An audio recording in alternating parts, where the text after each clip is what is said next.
رسول اللہ صلی اللہ علیہ وسلم نے ان سے فرمایا کہ سب نمازوں میں اللہ تعالیٰ کے نزدیک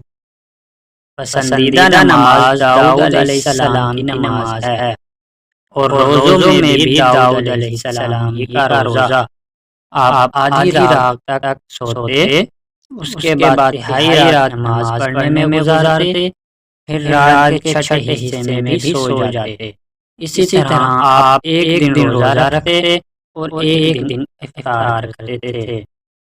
رسول کریم صلی اللہ علیہ وسلم نے فرمایا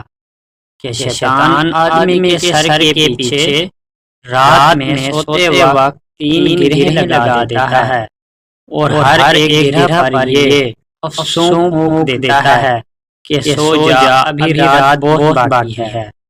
پھر اگر کوئی بیدار ہو کر اللہ کی یاد کرنے لگا تو ایک گرہ کھل جاتی ہے، پھر جب وضو کرتا ہے تو دوسری گرہ کھل جاتی ہے،